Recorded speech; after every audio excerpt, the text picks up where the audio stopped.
নির্বাচন ভবনে গেছেন বিএনপি প্রতিনিধি দল, সেখানে আছেন আমাদের সহকর্মী তানভীর মৌসুম।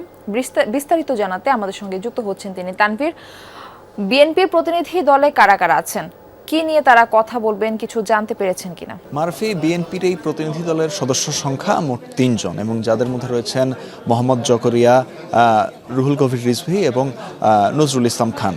এদের মধ্যে আমরা দেখেছি যে মোহাম্মদ জকরিয়া তিনি আসলে সবার আগে এসে নির্বাচন ভবনে পৌঁছান। তিনি বলা যায় ঠিক 12:15টার দিকে এসে পৌঁছান এবং এরপর আমরা দেখি যে রুহুল কবির রিজভী এসে এখানে পৌঁছান এবং তারপর সবশেষ আমরা দেখি যে নজরুল ইসলাম খান নির্বাচন ভবনে এসে প্রবেশ করেন 3 তলায় এবং এখানেই তারা সিইসির সাথে বৈঠক করবেন, আলোচনা করবেন। আমরা দেখেছি যে আসলে বিগত সময়গুলোতে বিএনপি, জামাত সহ বিভিন্ন রাজনৈতিক দল তারা কিন্তু আসলে নিয়মিত বিরতি দিয়ে দিয়ে নির্বাচন ভবনে তারা আসতেন সিইসির সাথে বৈঠকের জন্য। আজও তার ব্যতিক্রম নয় এবং আজকে আরেকটু বিষয় জানিয়ে রাখতে চাই। আরেকটি বিষয় সেটি হচ্ছে যে 3টার সময় কিন্তু জামাতের একটি প্রতিনিধি দল আসবে এবং তাদের তরফ থেকে একটি স্মারকলিপি দেওয়ার কথা রয়েছে নির্বাচন কমিশনে।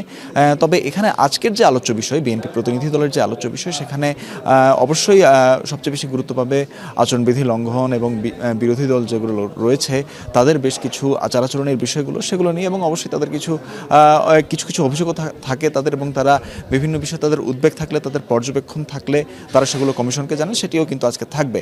আমরা দেখেছি যে এর আগে বিভিন্ন সময় বিএনপির প্রতিনিধি দল তারা কিন্তু এসে তাদের যে শঙ্কাগুলোর কথা, তারা পোস্টাল ব্যালট নিয়ে তাদের বিভিন্ন শঙ্কার কথা জানিয়েছিলেন, ইলেকশন ইঞ্জিনিয়ারিং নিয়ে তাদের যে শঙ্কা রয়েছে সে ব্যাপারে জানিয়েছিলেন। সে বিষয়গুলো নিয়েও আজকেও হয়তো সেই বিষয়ে আরও অন্যান্য বিষয়ে তারা কিন্তু আসলে আজকে সিইসির কাছে তাদের যে শঙ্কার জায়গাগুলো রয়েছে সেগুলো তারা জানাবেন এবং তারপর পরবর্তীতে তারা গণমাধ্যমের সাথে যখন তারা কথা বলবেন, একটি ব্রিফিং করবেন, তখন আমরা জানতে পারবো আসলে যে বিস্তারিত সেখানে আসলে তারা কি বলছেন।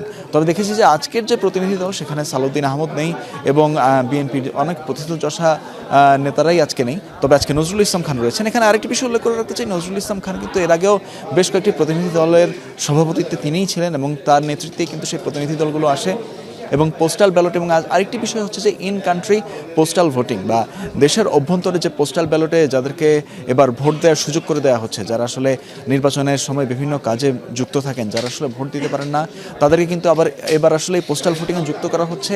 সেহেতু সেই পোস্টাল ব্যালট নিয়েও যদি বিএনপির কোনো শঙ্কা থেকে থাকে সেটিও তারা কমিশনকে জানাবে। মারফি। তানভীর, ধন্যবাদ আমাদের সঙ্গে যুক্ত হওয়ার জন্য।